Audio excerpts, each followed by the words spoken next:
तंदूर कांड हिंदुस्तान में शायद पहला ऐसा मर्डर का केस था जो जिस तरीके से मर्डर किया गया या मर्डर के बाद जिस तरीके से लाश को छुपाने की कोशिश की गई, वैसी मिसाल देश के या दुनिया में कहीं और नहीं मिलती।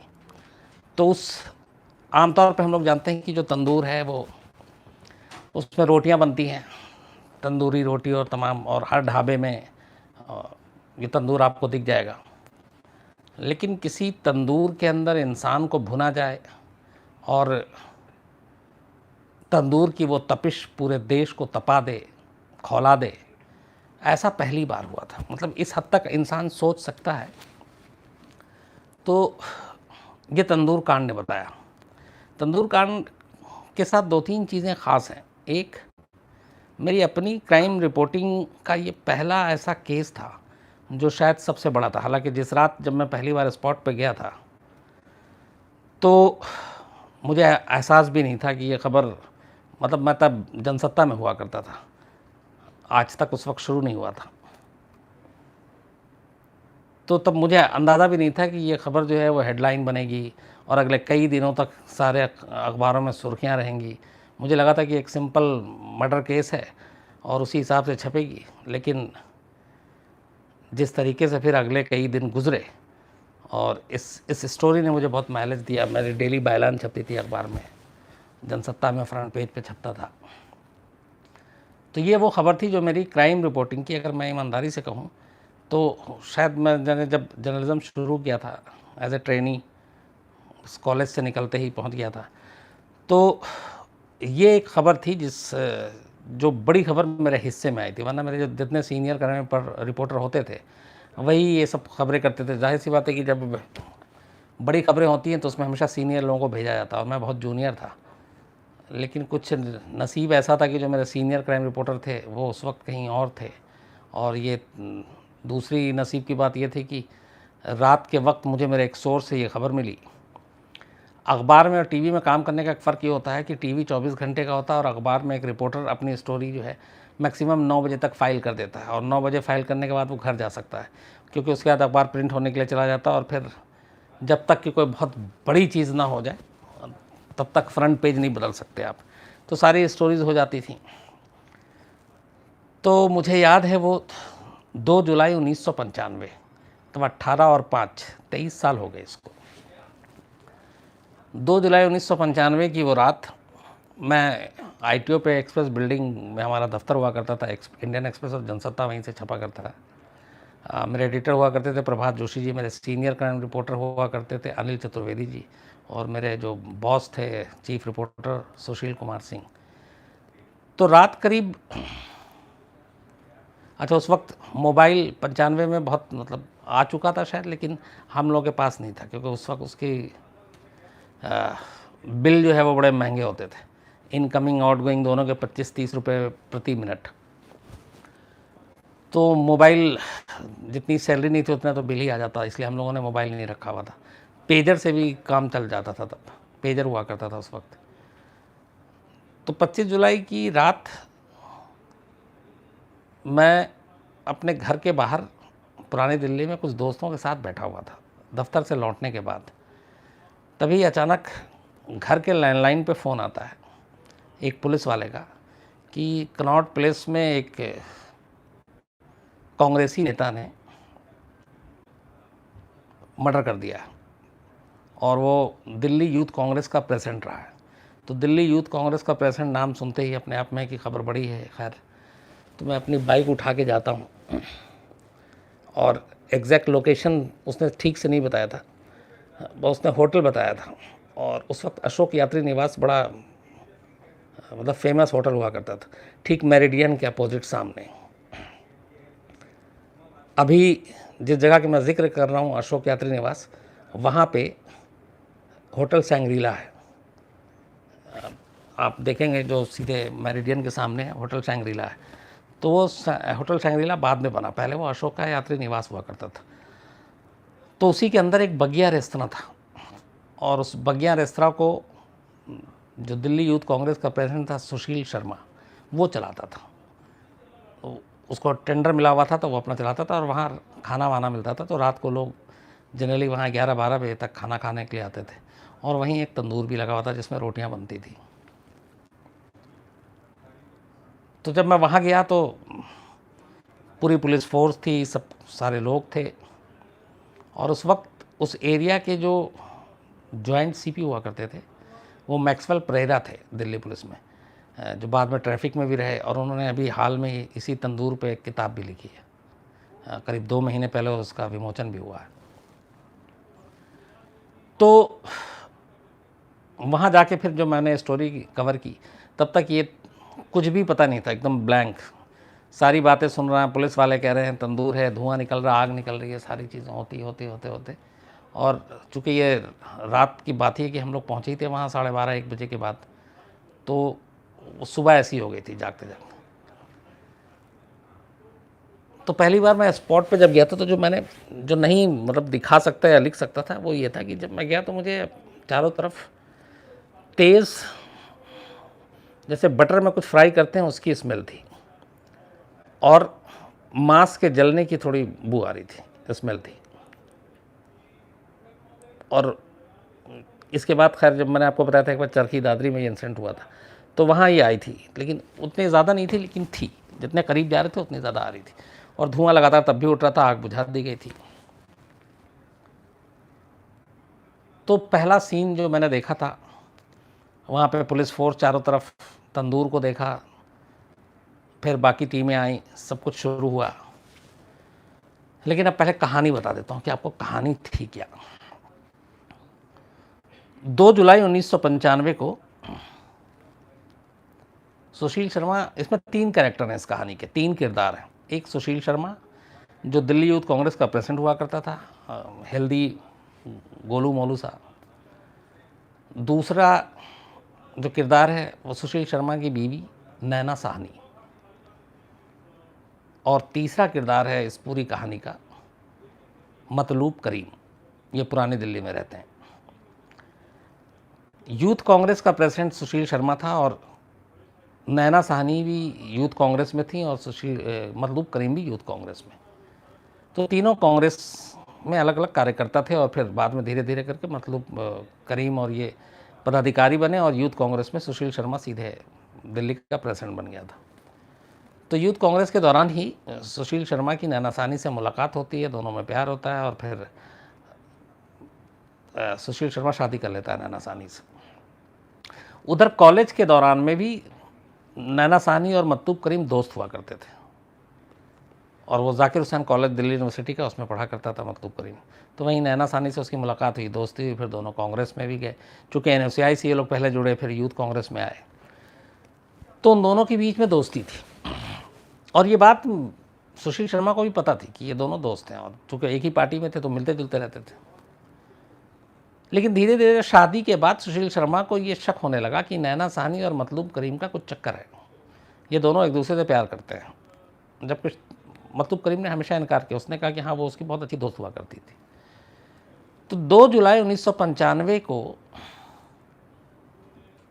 की शाम को ये जो सुशील शर्मा है, ये नैना साहनी के साथ ये गोल मार्केट, आपने देखा होगा, नई दिल्ली में एक इलाका है, तो वो वहाँ पे सरकारी फ्लैट्स हैं, तो वो वहाँ पे सरकारी फ्लैट में रहा करता था सुशील शर्मा नैना साहनी के साथ।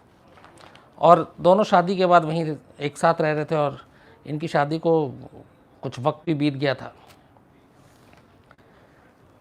तो गोल मार्केट के उस फ्लैट में जब शाम को सुशील शर्मा पहुंचता है घर, तो जब दरवाज़ा खोल के अंदर जाता है तो देखता है कि नैना साहनी किसी से फ़ोन पे बात कर रही थी, लैंडलाइन पे। सुशील शर्मा को देखते ही नैना साहनी फ़ोन रख देती है। सुशील शर्मा पूछता है कि किसका फ़ोन था, तो नैना साहनी कहती है कि किसी का नहीं, कोई रॉन्ग नंबर था। ये कह के वो किचन में चली जाती है। सुशील शर्मा को शक होता है, वो फ़ोन उठा के रीडायल नंबर डायल कर देता है। तो जब वो रीडायल नंबर डायल करता है तो दूसरी तरफ से फ़ोन उठाता है मतलूब करीम। मतलब नैना साहनी जिससे बात कर रही थी वो मतलूब करीम था। तो वो मतलूब करीम की आवाज़ पहचानता था, उसने हेलो हेलो किया, उसने आवाज़ सुनी, और सुशील शर्मा ने फ़ोन रख दिया। फ़ोन रखने के बाद अब उसके दिमाग में ये चला कि नैना साहनी ने उससे झूठ बोला है, और वो मतलूब करीम से बात करी थी। तो वो उससे जाके लड़ता है कि तुमने मुझसे झूठ क्यों बोला, रॉन्ग नंबर, ये तो मतलूब करीम से तुम बात कर रही थी। वो अपने तर्क देती है। इस दौरान में गुस्सा बहुत ज़्यादा हो जाता है। इससे पहले भी दोनों इन चीज़ों को लेकर लड़ चुके थे। उसी गुस्से में सुशील शर्मा ने एक लाइसेंसी, उसके पास पिस्टल हुआ करता था, चूँकि यूथ कांग्रेस का लीडर था तो उसने पिस्टल भी ले रखा था। तो गुस्से में पिस्टल निकालता है और नैना साहनी की तरफ पिस्टल का मुंह करके वो एक के बाद एक 3 गोली चलाता है। पहली गोली कमरे में जाके छत पे लगती है, दूसरी गोली नैना साहनी के गर्दन पे लगती है, तीसरी गोली नैना साहनी के सर में लगती है। तो एक गोली मिसफायर था और 2 गोली, और वो गोली लगते ही चूँकि सर में और गर्दन में लगी थी, नैना साहनी की मौके पे ही मौत हो जाती है। अब जब मौत हो जाती है तब सुशील शर्मा को अचानक एहसास होता है कि उसने ये क्या कर दिया, क्योंकि सारा कुछ गुस्से में और अचानक हुआ था, पहले से कोई प्लान नहीं था। तो जब उसको थोड़ा बहुत नॉर्मल होता है फिर उसे लगता है ये गलत कर दिया। फिर वो एक बड़ी सी, उसके घर में पॉलीथीन पड़ा हुआ था, वो पॉलीथीन का एक बैग निकालता है, उसमें नैना साहनी की लाश को डालता है, घर के खून साफ करता है। फिर उस लाश को एक बोरी में रख के, तब तक करीब 8:30 पौने 9 का टाइम हो चुका था रात के, 2 जुलाई 1995। उसके बाद उस बोरी को वो नीचे आता है और फ्लैट से देखता है चारों तरफ कोई है नहीं। उसके पास एक मारुति कार हुआ करती थी सुशील शर्मा के पास। तो वो बॉडी को नीचे लाता है सीढ़ी से उतार कर, खुद ही घसीटता हुआ, और मारुति कार की डिक्की खोलता है और डिक्की में नैना साहनी की बॉडी को रख देता है, डिक्की बंद कर देता है और फिर वो गाड़ी में बैठ जाता है। अब उसे अभी तक कुछ समझ में नहीं आ रहा कि वो क्या करे, क्योंकि उसके हाथ से एक कत्ल हो चुका है और वो कत्ल बिना चूके सोचे समझे हुआ, कोई प्लानिंग थी नहीं, तो उसको कुछ आइडिया नहीं था। लेकिन अब ये था कि इस लाश को ठिकाने लगाना है, क्योंकि अगर लाश मिल गई तो फिर वो पकड़ा जाएगा। तो अब वो गाड़ी में लाश रख के अपनी मारुति कार में और गोल मार्केट से निकलता है। गोल मार्केट से वो कनॉट प्लेस होते हुए यूं ही सड़क पे गाड़ी दौड़ा रहा है, पर उसे लगा कि कहीं रास्ते में कोई पुलिस चेक ना कर ले, तो फिर वो कनॉट प्लेस जैसे एरिया को छोड़ता है और ITO पे आता है। ITO पे आप में से बहुत सारे लोग जो दिल्ली में रहते हैं, ITO ब्रिज जो पुलिस हेडक्वार्टर है उसके ठीक सामने से आप गुजरेंगे तो वो ईस्ट दिल्ली आने के लिए, तो यमुना पार आने के लिए दिल्ली से वो ITO का पुल है। तो वो ITO पुल पे अपनी गाड़ी चढ़ा देता है और अब वो पुल पे गाड़ी चला रहा है। रात का वक्त है। इस दौरान घूमते घूमते करीब 9:30 बज चुके हैं। ट्रैफिक तब भी सड़क पे, क्योंकि बहुत सारे लोग जो काम वाम करते हैं, काम काजी, वो अपने जो ईस्ट दिल्ली में रहते हैं वो लौट रहे थे। तो सुशील शर्मा ITO पुल पे गाड़ी चला रहा है, उधर से दिल्ली से इधर तक आता है, फिर वापस टर्न लेता है। उसका इरादा ये था कि रात का वक्त है, कोई देखेगा नहीं, तो ITO पुल से उस बैग को जिसमें नैना साहनी की लाश थी यमुना में फेंक देंगे। और इसलिए वो गाड़ी अपना कहीं जगह पे स्लो भी चला रहा है, कभी तेज़ करता है अगर देखे पीछे से गाड़ी आ रही है, और वो घूम रहा है। पर काफ़ी वक्त बीत जाता है, उसको एक बार भी सन्नाटा नहीं मिलता कि उसके आगे पीछे कोई गाड़ी नहीं। और उसे डर था कि अगर उसने गाड़ी रोक के और बॉडी फेंकी और किसी ने आते जाते देख लिया, तो एक तो वो यूथ कांग्रेस का लीडर था, उसको बहुत सारे लोग पहचानते भी हैं, फिर उसकी गाड़ी पे भी स्टिकर लगे हुए थे सब कांग्रेस के, तो वो घबरा जाता। फिर उसे लगता है कि मौका नहीं मिल रहा, सन्नाटा है नहीं, लोग लगातार गाड़ियाँ आ रही हैं जा रही हैं, तो लगता है कि इस वक्त बॉडी फेंकना फंसने वाला होगा। तो सुशील शर्मा फिर अपना इरादा बदल देता है। उसे लगता है कि यहाँ बॉडी फेंकने से वो फंस जाएगा और पकड़ा जाएगा, तो वापस गाड़ी में बैठता है और अब दिल्ली की तरफ वापस आता है। इस बार वो सीधे कनॉट प्लेस पहुँचता है, वही अशोका यात्री निवास बगिया रेस्तरां, जहाँ पे उसका अपना रेस्तरां था, जो अब शंग्रीला होटल है। सीधे अपना वो बगिया रेस्तरां में गाड़ी घुसाता है, जहाँ पे उसकी गाड़ी पार्क होती है, वहाँ पे गाड़ी पार्क करता है। अंदर बहुत सारे लोग बैठ के खाना खा रहे थे, रात में लोग खाना खाते थे। और ये जब वहाँ पे पहुँचा तो करीब 10:30 का वक्त हुआ होगा। तो ये 10:30 बजे पहुँचता, और उस बगिया रेस्तरां का जो मैनेजर था उसका नाम था केशव, सुशील शर्मा का ख़ास था। तो केशव ही उस रेस्तरां की पूरी देखभाल करता था। तो सीधे केशव के पास जाता है, गाड़ी पार्क करके उसी रेस्तरां के अंदर डिक्की में नैना साहनी की लाश है, और घबराया हुआ जाके केशव को अपने पास बुलाता है और सीधे कहता है, वहाँ पे उसके बैठने के लिए कमरा भी हुआ करता था पर्सनल, कहता है ये रेस्तरां फ़ौरन बंद कर दो और अब किसी को खाना नहीं देना, बोल दो सब खाना ख़त्म हो चुका है। तो केशव भी पहले चौंकता है कि अभी तो लोग आ रहे हैं जा रहे हैं और अभी तो खाना भी है। कहता नहीं, सबको भगाओ। तो कहता जो खाना खा रहे हैं कम से कम उनको तो खाना खाने देते हैं। उसने कहा जो खाना खा रहे हैं वो उनको खाने दो, बाकी कोई नहीं, लाइट वाइट सब बंद करो। केशव वही करता है। उसके बाद जो लोग खाना खा रहे थे उनके खाना खाने का इंतज़ार करता है। वो लोग जब खाना खा के चले जाते हैं तो फिर बाकी किसी भी नए कस्टमर को अंदर नहीं आने देता, बोलता खाना नहीं है, अब बंद कर रहे हैं, और सबको बाहर कर देता। उसके बाद फिर सुशील शर्मा कहता है अब एक काम करो कि जितने भी अपना रेस्टोरेंट के एम्प्लॉई हैं जो खाना बना रहे हैं, सफाई वाले हैं, इन सबको भी घर भेज दो। कुछ वहीं सोते भी थे, उनको भी उस दिन उसने बोला घर भेज दो। तो केशव ने फिर उन सारे ग्राहकों के बाद अपने सारे एम्प्लॉय को भी वहाँ से रवाना कर दिया। अब उस रेस्तरां में सिर्फ और सिर्फ सुशील शर्मा और केशव थे। उसके बाद जब ये सब चले गए तो केशव ने पूछा, तो सुशील शर्मा ने उसको फिर कहानी बताई। उसने कहा कि मेरे हाथ से मेरी ही बीवी का कत्ल हो गया और ऐसे ऐसे, और मुझे लाश ठिकाने लगाना, और वो लाश मिले नहीं किसी को साबुत, इसलिए ज़रूरी है कि उसको तंदूर में डाल के जला देंगे। केशव हालांकि घबराता है, लेकिन उसका पुराना साथी, पुराना राजदार, तो केशव इस जुर्म में उसका साथ देने के लिए तैयार हो जाता है। इसके बाद सारे रेस्तरां की बत्ती बंद कर दी गई थी, लेकिन तंदूर जल रहा था और तंदूर से रोशनी उठ रही थी। उसके बाद सुशील शर्मा मारुति डिक्की से बोरी निकालता है जिसके अंदर नैना साहनी की लाश थी। केशव और वो दोनों मिलकर लेकर आते हैं, लाश को बाहर निकालते हैं और उस लाश को तंदूर देते हैं। चूँकि तंदूर का साइज़ बहुत बड़ा है तो अंदर जा नहीं रहा था, तो किसी तरह से केस हार मोड़ कर और इस तरीके से करके वो उसमें डाल देते हैं। उसको डालने के थोड़ी देर के बाद इन्हें लगता है कि ये ठीक से जल नहीं रहा है, तो उसमें कुछ जो वहाँ पे लकड़ी वकड़ी थी वो भी उन्होंने डाला, फिर भी वो लौ तेज़ नहीं हो रही, शोला भड़क नहीं रहा था। तो उस बगिया रेस्तरां में एक जगह पे बहुत सारे पोस्टर और बैनर रखे हुए थे यूथ कांग्रेस के, जो अक्सर ये लोग अपनी रैलियों में या कुछ होता था, जैसे NSY का इलेक्शन, डूसू का इलेक्शन है ये वो, तो ये सब यूज़ किया करते थे। उसमें सुशील शर्मा के अपने बहुत सारे पोस्टर थे, बैनर थे। तो वो केशव से बोलता है वो सब लेकर आओ, तो केशव वो सब लेकर आता है। उसके बाद वो भी डालता है, फिर भी जो है वो आग पकड़ नहीं रहा था ठीक से। तब पहली बार वहीं तंदूर के बराबर में चूँकि रोटी वोटी बनती है, तो एक बर्तन में बटर रखा हुआ था। तो सुशील शर्मा उस बटर को उठाता है और अब उस बटर को तंदूर में डालना शुरू करता है नैना साहनी की बॉडी के ऊपर। जैसे ही बटर तंदूर में डालता है, आग एकदम तेज़ी से फड़कता है। जिस जगह पे ये तंदूर था, उस तंदूर के ठीक ऊपर एक शेल्टर टाइप का था, प्लास्टिक का या शामियाना टाइप हम जैसे कहते हैं, तिरपाल, वो लगा रहता है, तो वो लगा हुआ था। तो जैसे ही पहली बार बटर मक्खन डालने से वो लौ तेज़ होता है, तो सुशील शर्मा को फिर लगता है कि ये ठीक है, इससे ज़्यादा जल्दी जलेगी लाश। तो उठा के जितना भी बटर होता है वो सारा एक साथ डाल देता है। तो जब सारा एक साथ डालता है तो अचानक जो आग की लपटें वो बहुत तेज़ उठती हैं, और वो इतनी तेज़ उठती हैं कि जो ऊपर उसका शेल्टर था, जो शामियाना टाइप का था, वहाँ तक आग पहुँच जाती है। तो जब वहाँ तक पहुँचती है तो ऐसा था कि अब ऊपर आग लग जाएगी।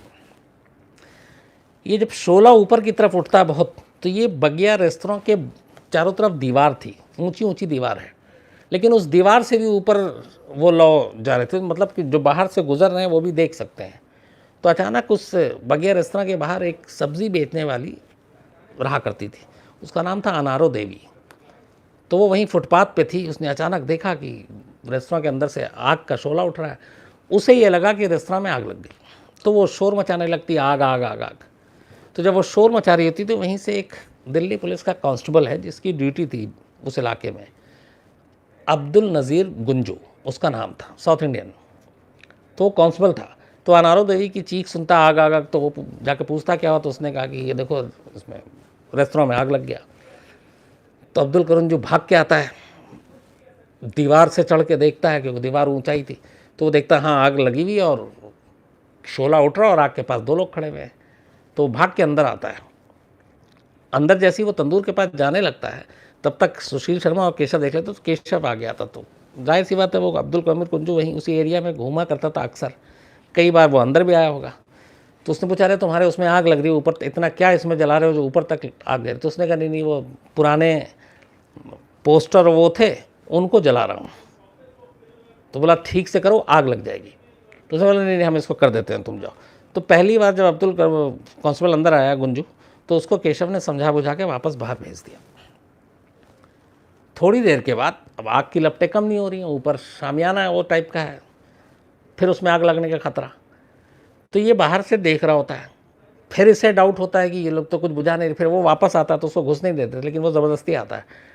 उसका कहता है कि ऐसा क्या जला रहे हो जो तुम इतनी तेज़ लौ उठ रही है, और ये पूरा तुम्हारा न सिर्फ रेस्तरां बल्कि आसपास की बिल्डिंग में भी आग लग जाएगी। उसे ये डर था कांस्टेबल को।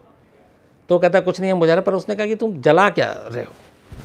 उसकी बातचीत और बर्ताव से, केशव की घबराहट से उसको कुछ शक हो जाता है।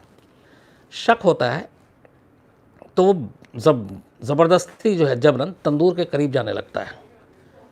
जब वो तंदूर के करीब जाता है तो उसे कुछ अजीब सी दिखाई देती है तंदूर के अंदर, चूँकि तंदूर में एक पूरी बॉडी डाल के और वो करना, और जगह कम है, तो उसे कुछ इंसान के हाथ वाथ टाइप की कुछ चीज़ दिखाई देती है, उंगलियां हाथ। तो वो घबरा जाता है गुंजू, वो वापस आता है बाहर, और वापस आने के बाद सीधे वो मैसेज देता है कि यहाँ पे कुछ गड़बड़ है और आग लग रही है बहुत तेज़। तो जैसे ही वो मैसेज देता है तो वहाँ से पीसीआर की जिप्सी है, पीसीआर वाले पहुँच जाते हैं। अब जब पीसीआर के पुलिस वाले जैसे ही अंदर की तरफ घुसने लगते हैं तो सुशील शर्मा को पता चल जाता है कि वो फंस गया है। तो वो चुपचाप से किनारे हो जाता है और खिसक लेता है वहाँ से। बचता है सिर्फ केशव। केशव से पुलिस पूछती है तो पहले वो घुमाने की कोशिश करता है, लेकिन जब वो नज़दीक जाते हैं और तंदूर को किसी तरह से पहले तो बुझाया जाता है, जब बुझाते हैं तो उनको जले हुए हाथ, उंगलियां ये दिखाई देती हैं। तो जैसे दिखाई देती हैं वो केशव को पकड़ लेती है पुलिस।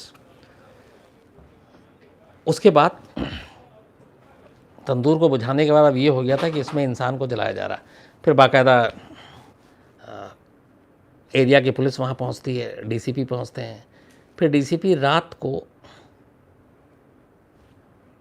मैक्सवेल परेरा को फ़ोन करते हैं, जो उस एरिया के इंचार्ज थे, जॉइंट सीपी। और वो उनका घर भी बहुत ज़्यादा दूर नहीं था इस बगिया रेस्तरां से। और फिर उनको बुलाया जाता है, वो आते हैं।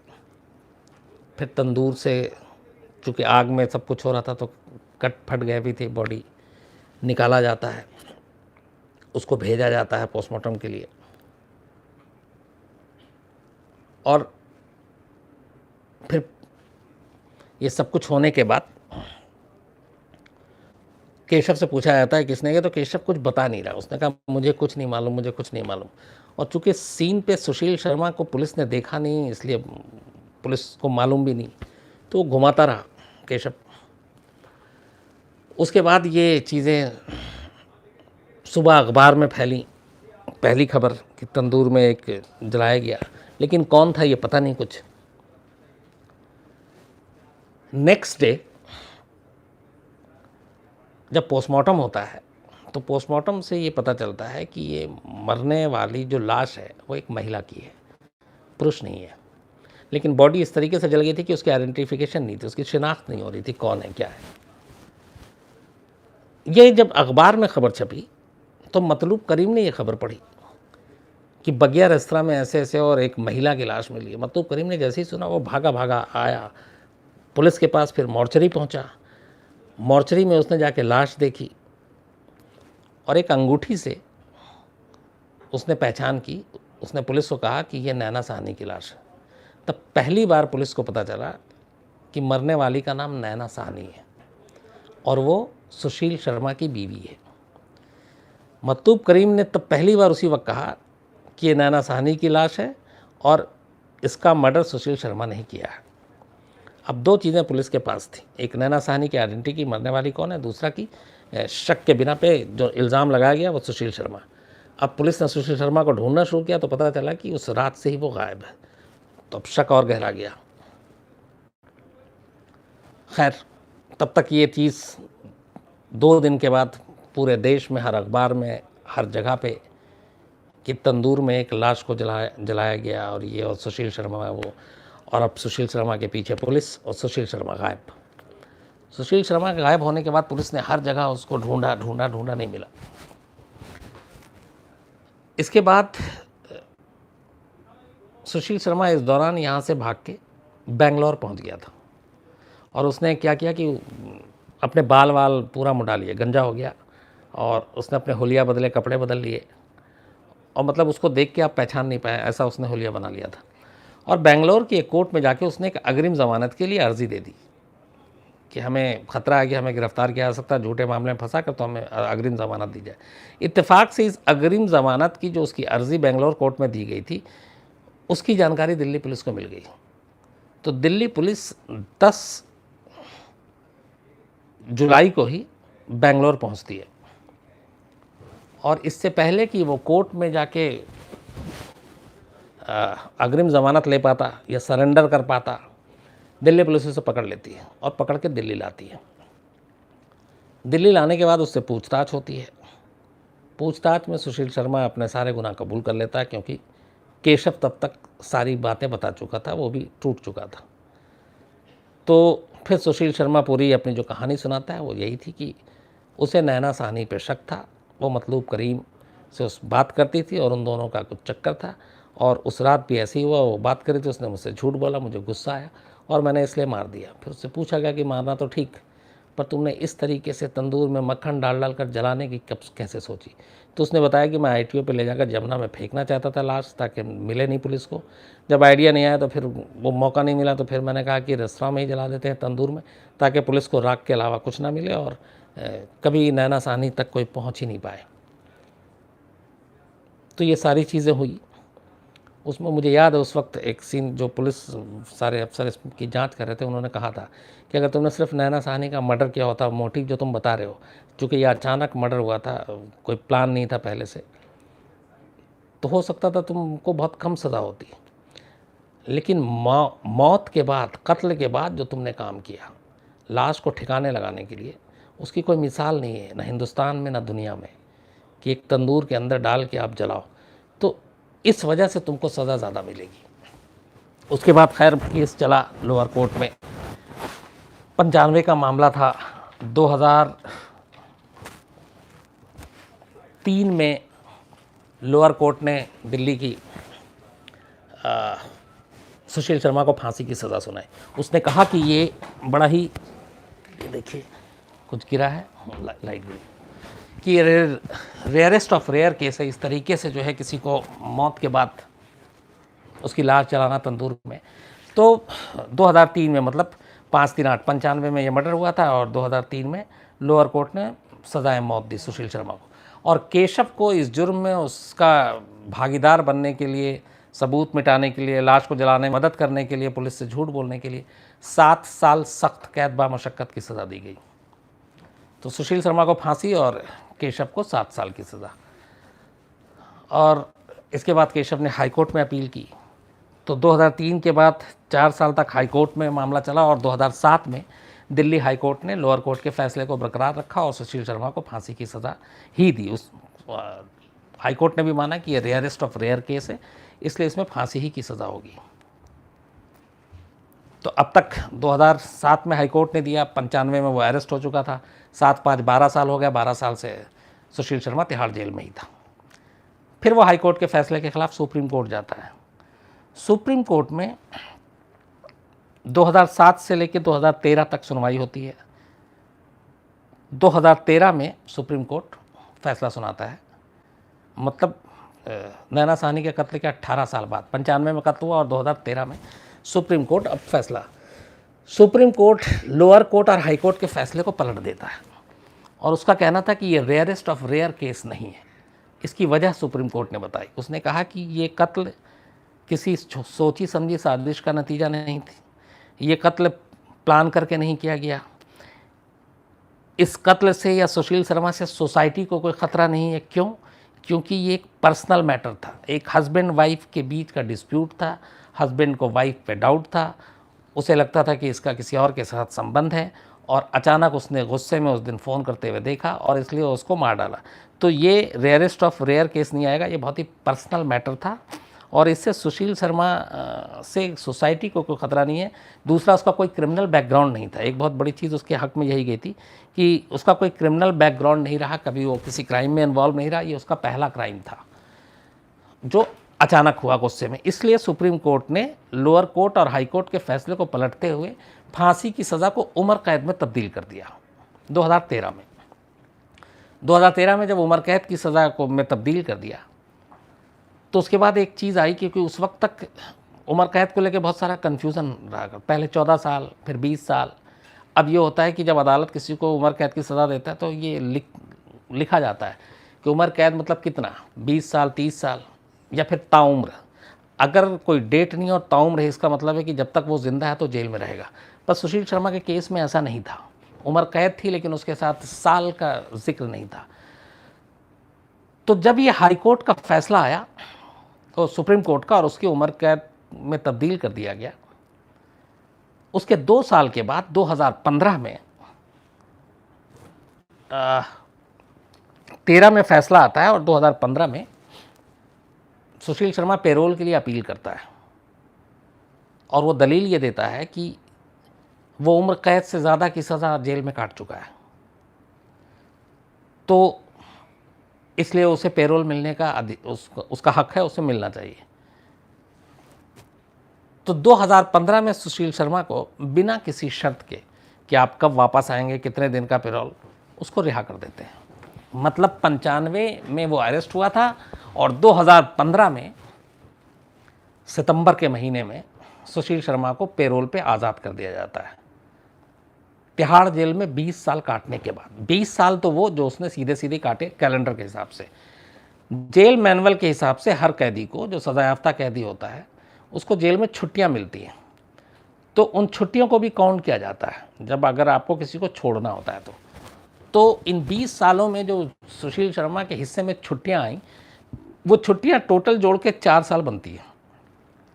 तो 20 साल उसने जेल में काटे और 4 साल उसकी छुट्टियां, मतलब उसने 24 साल की सज़ा काट ली। इसी बिना पे उसको 2015 में पेरोल पे बाहर कर दिया गया। जब वो बाहर आया, हम लोगों को ये बात पता चली तो बहुत ढूंढा मैंने सुशील शर्मा को। इवन मतलूब करीम से भी संपर्क किया। मतलूब करीम से मेरी पुरानी इसी खबर की वजह से बहुत जान पहचान रही, अब भी बात होती रहती है। तो किसी तरीके से मुझे एक नंबर मिला सुशील शर्मा का। सुशील शर्मा को फिर मैंने फ़ोन किया और मैं एक शो कर रहा था, उस वक्त इंडिया टुडे पे आता था एक्स फाइल, तो उसमें तंदूर केस पे ही हमारा शो था। तो मैंने सुशील शर्मा को अपना नाम बताया, सब कुछ बताया था। और उस वक्त कोर्ट वोट के ट्रायल में कई बार मुलाकात हो चुकी थी और मैं चूँकि जनसत्ता में था और सुशील शर्मा यूथ कांग्रेस का लीडर, तो कई खबरों की वजह से भी मुलाकात हो जाती थी। जैसे दिल्ली यूनिवर्सिटी का इलेक्शन है तो वो NSI, उसके बाद यूथ कांग्रेस, तो थोड़ा बहुत जानता था। तो फिर मैंने बताया कि मैं शम्स ताहिर खान बोल रहा हूँ, आज तक से हूँ, अब आज तक में हूँ। तो शायद वो पहचान गया। तो मैंने कहा कि आपसे मिलना है। तो सुशील शर्मा ने कहा कि मैं अब किसी कैमरे के सामने, किसी मीडिया वाले के सामने नहीं आना चाहता हूँ। और इसके बाद जो कुछ उसने कहा, फिर मैंने कहा कि ना ही मिलना ठीक रहेगा। सुशील शर्मा ने जो पूरी बात की मुझसे, वो ये कहा कि 20 साल के बाद मैं जेल से आया हूँ, मेरी पूरी ज़िंदगी पलट गई है, मेरी पूरी ज़िंदगी बदल गई है और मुझे एहसास है कि मैंने क्या किया, लेकिन अब मैं एक नई ज़िंदगी शुरू करने की कोशिश कर रहा हूँ। और मैं दिल्ली की एक जगह पे किराए का घर लेकर रह रहा हूँ और अब मेरा हुलिया, मेरा चेहरा, सब कुछ बदला हुआ है। जो 20 साल पहले का आपने सुशील शर्मा देखा, या तो तब जब गिरफ्तार हुआ हमने सर मुंडा लिया, गंजा वंजा हो गए थे, या उससे पहले जो यूथ कांग्रेस की जो तस्वीर है सारी, वो अब उनसे अलग दिखते हैं, उम्र भी बहुत हो गई। तो बोला कि अब मुझे कोई पहचानता नहीं है और मैंने नया नाम अपना रख लिया है। अगर आपसे मैं मिलूँ या मेरी फ़ोटो आ जाए, मेरी तस्वीर आ जाए, मेरा शो आ जाए, तो बोला शायद दिल्ली क्या देश में रहना मेरे लिए मुश्किल हो जाएगा, क्योंकि आज भी लोग भूले तो हैं नहीं तंदूर को। तो सुशील शर्मा के नाम से अगर मुझे जानेंगे तो मैं शायद कहीं रह नहीं पाऊँगा। तो मैं एक गुमनाम और एक नए नाम से कहीं रह रहा हूँ, तो आप मुझे मेरे हाल पे छोड़ दीजिए। और ये मेरी उसकी आखिरी बातचीत थी। तो सुशील शर्मा अभी भी दिल्ली में है, एक नया नाम, एक नई पहचान, एक नए हुलिये के साथ, लेकिन कहाँ ये मुझे भी नहीं मालूम।